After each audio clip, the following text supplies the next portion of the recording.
Hello students, class 9 के social science के history के लेसन नंबर 1 फ्रांसीसी क्रांति के पार्ट 8 में आपका स्वागत है। बच्चों, आज हम लॉन्ग आंसर टाइप क्वेश्चंस करेंगे। प्रश्न नंबर 1, 1791 में निर्मित फ्रांस के संविधान में पुरुष तथा नागरिक अधिकार घोषणा पत्र शामिल किया गया। इस घोषणा पत्र के मुख्य बिंदु क्या थे? उत्तर, फ्रांस की 1789 की क्रांति के पश्चात फ्रांस की नेशनल असेंबली ने सन 1791 में संविधान का प्रारूप तैयार कर लिया।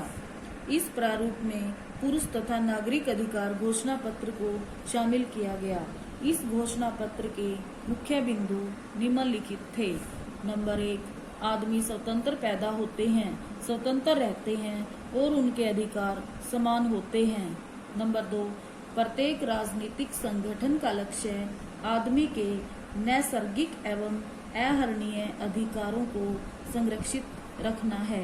ये अधिकार हैं स्वतंत्रता, संपत्ति, सुरक्षा एवं शोषण के प्रतिरोध का अधिकार। नंबर 3, समग्र संप्रभुता का स्रोत राज्य में निहित है। कोई भी समूह या व्यक्ति ऐसा अनाधिकार प्रयोग नहीं करेगा जिसे जनता की सत्ता की स्वीकृति न मिली हो। नंबर 4, स्वतंत्रता का आशय ऐसे काम करने की शक्ति से है जो औरों के लिए नुकसानदेह न हो।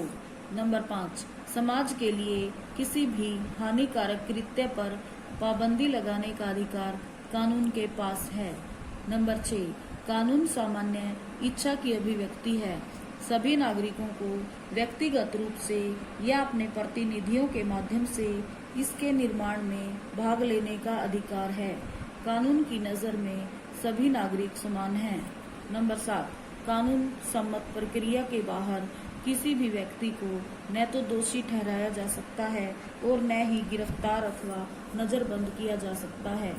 नंबर 8, प्रत्येक नागरिक अपने विचार को बोलकर, लिखकर या छापकर व्यक्त करने के लिए आजाद है, लेकिन कानून द्वारा निर्धारित प्रक्रिया के अंतर्गत ऐसी स्वतंत्रता के दुरुपयोग की जिम्मेदारी भी उसी की होगी। नंबर 9, सार्वजनिक सेना तथा प्रशासन के खर्चे चलाने के लिए एक सामान्य कर लगाना अपरिहार्य है। सभी नागरिकों पर उनकी आय के अनुसार समान रूप से कर लगाया जाना चाहिए। नंबर 10, चूंकि संपत्ति का अधिकार एक पावन एवं अनुल्लंघनीय अधिकार है, अतः किसी भी व्यक्ति को इससे वंचित नहीं किया जा सकता है जब तक कि विधि द्वारा स्थापित प्रक्रिया के अंतर्गत सार्वजनिक आवश्यकता के लिए संपत्ति का अधिग्रहण करना आवश्यक न हो।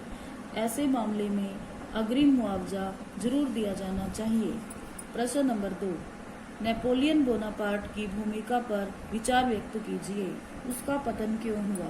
उत्तर, सन 1804 में नेपोलियन बोनापार्ट ने स्वयं को फ्रांस का सम्राट घोषित कर दिया।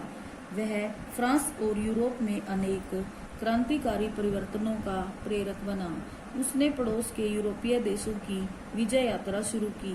पुराने राजवंशों को हटाकर उसने नए साम्राज्य बनाए और उनकी बागडोर अपने खानदान के लोगों के हाथ में दे दी।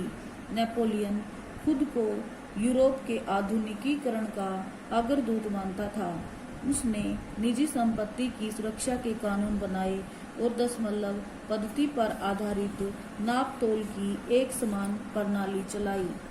शुरू में बहुत सारे लोगों को नेपोलियन मुक्तिदाता लगता था और उससे जनता को स्वतंत्रता दिलाने की उम्मीद थी, परंतु शीघ्र ही उसकी सेनाओं को लोग हमलावर मानने लगे। आखिरकार सन 1815 में वोटरलू में उसकी हार हुई। यूरोप के बाकी हिस्सों में मुक्ति और आधुनिक कानूनों को फैलाने वाले उसके क्रांतिकारी उपायों का प्रभाव उसकी मृत्यु के काफी समय बाद सामने आया। प्रश्न नंबर 3, फ्रांसीसी क्रांति के आर्थिक व राजनीतिक कारण क्या थे? उत्तर, आर्थिक कारण, सन 1774 में बूर्बो राजवंश का लुई 16वां फ्रांस के सिंहासन पर बैठा और उसने ऑस्ट्रिया की राजकुमारी मैरी एंतोइनेट से शादी की। सत्तारूढ़ होने पर नए सम्राट को शाही खजाना खाली मिला। सेना का रखरखाव, दरबार का खर्च, सरकारी कार्यालयों या विश्वविद्यालयों को चलाने जैसे अपने नियमित खर्च निपटाने के लिए सरकार कर बढ़ाने पर बाध्य हो गई। उस समय फ्रांसीसी जनसंख्या में भारी बढ़ोतरी के कारण इस समय खाद्यान्न की मांग बहुत बढ़ गई थी। परिणाम स्वरूप पाव रोटी के भाव बढ़ गए। बढ़ती कीमतों व अपर्याप्त मजदूरी के कारण अधिकतर जनसंख्या जीविका के आधारभूत साधन भी वहन नहीं कर सकती थी। इससे जीविका संकट उत्पन्न हो गया तथा अमीर और गरीब के मध्य की दूरी बढ़ गई। राजनीतिक कारण 14 जुलाई को सम्राट ने सैन्य टुकड़ियों को पेरिस में प्रवेश करने का आदेश दिया। इसके प्रत्युत्तर में सैकड़ों क्रुद्ध पुरुषों एवं महिलाओं ने समय की सशस्त्र टुकड़ियां बना ली। ऐसे ही लोगों की एक सशस्त्र सेना बास्तिल किले की जेल में जा घुसी और उसको नष्ट कर दिया। इस प्रकार फ्रांसीसी क्रांति का प्रारंभ हुआ। सम्राट लुई 16वें एवं उसकी रानी मैरी एंटोनेट ने अपने विलासितापूर्ण जीवन एवं खर्चीले तौर तरीकों पर धन बर्बाद किया। उच्च पद आमतौर पर बेचे जाते थे। पूरा प्रशासन भ्रष्ट था और प्रत्येक विभाग के अपने ही कानून थे। किसी एक समान प्रणाली के अभाव में चारों ओर भ्रम का वातावरण था। लोग प्रशासन की इस दूषित प्रणाली से तंग आ चुके थे तथा इसे बदलना चाहते थे। प्रश्न नंबर 4, फ्रांस में किस प्रकार राजतंत्र का अंत हुआ और गणतंत्र की स्थापना हुई? उत्तर, राष्ट्रीय सभा ने 1791 में संविधान का मसौदा पूरा किया। इसने राजा की शक्तियों की सीमा निर्धारित करते हुए एवं विभिन्न संस्थाओं जैसे विधायिका, कार्यपालिका एवं न्यायपालिका को शक्तियां प्रदान करते हुए फ्रांस को संवैधानिक राजतंत्र बना दिया। संविधान का प्रारंभ पुरुष एवं नागरिक अधिकारों की घोषणा के साथ हुआ, जिन्हें नैसर्गिक एवं अहरणीय रूप में स्थापित किया गया, जिन्हें कोई नहीं छीन सकता था। यह सरकार का कर्तव्य था कि वह प्रत्येक नागरिक के प्राकृतिक अधिकारों की रक्षा करे। यद्यपि लुई 16वें ने संविधान पर हस्ताक्षर कर दिए थे, उसने प्रशा के राजा से गुप्त समझौता कर लिया। इससे पहले कि लुई 16वां सन 1789 की गर्मियों से चली आ रही घटनाओं को दबाने की अपनी योजनाओं पर अमल कर पाता, राष्ट्रीय सभा ने प्रशा एवं ऑस्ट्रिया के विरुद्ध युद्ध की घोषणा का प्रस्ताव पारित कर दिया। जनसंख्या के बड़े वर्गों को यह विश्वास था कि क्रांति को आगे बढ़ाने की आवश्यकता थी, क्योंकि 1791 के संविधान ने धनी वर्ग को ही राजनीतिक अधिकार प्रदान किए थे। राजनीतिक क्लब उन लोगों के लिए एक महत्वपूर्ण बैठक स्थल बन गए जो सरकार की नीतियों पर चर्चा करना चाहते थे और अपनी रणनीति की योजना बनाई जाती थी। इनमें से एक जैकोबिन क्लब था। जैकोबिन क्लब के सदस्य मुख्यतः समाज के कम समृद्ध वर्ग से संबंध रखते थे, जैसे कि छोटे दुकानदार, कारीगर, जूते बनाने वाले, पेस्ट्री बनाने वाले, घड़ी साज, छपाई करने वाले, नौकर तथा दैनिक मजदूर आदि। उनके नेता का नाम मैक्समिलियन रोबस्पियर था। इन जैकोबिन लोगों को सौजन्य कुलोत के नाम से जाना जाने लगा, जिसका शाब्दिक अर्थ था बिना घुटनने वाले। सौजन्य कुलोत लोग इसके अतिरिक्त एक लाल टोपी भी पहनते थे, जो आजादी का प्रतीक थी। 1792 की गर्मियों में जैकोबिन लोगों ने प्रशा के विरुद्ध विद्रोह की योजना बनाई, जो कि कम आपूर्ति एवं खाने पीने की चीजों की बढ़ती कीमतों से गुस्साए हुए थे। 10 अगस्त की सुबह उन्होंने ट्यूलेरिये के महल पर आक्रमण कर दिया, राजा के रक्षकों को मार डाला और समय राजा को घंटों तक बंधक बनाए रखा। बाद में सभा ने शाही परिवार को जेल में डाल देने का प्रस्ताव पारित किया।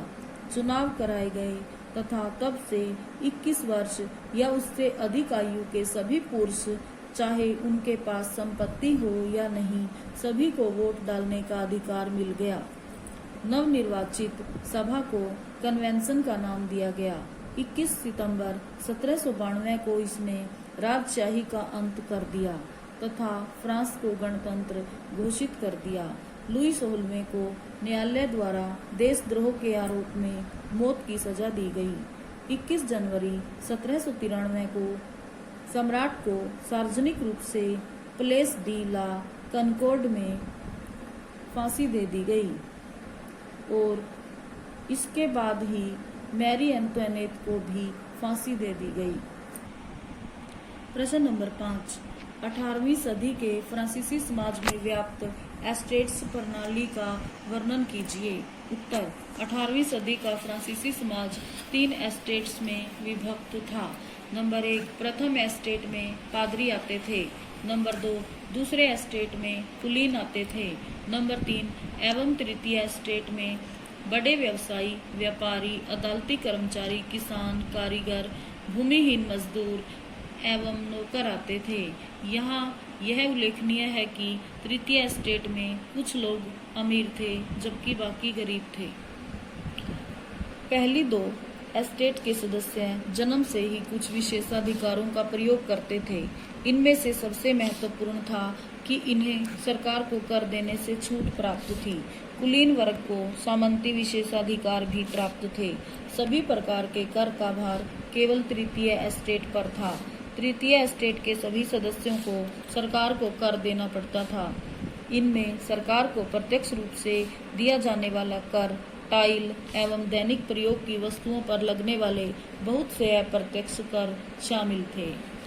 तो बच्चों, आज हमने इस लेसन के long answer type questions complete कर लिए हैं और आज हम इतना ही करेंगे। धन्यवाद।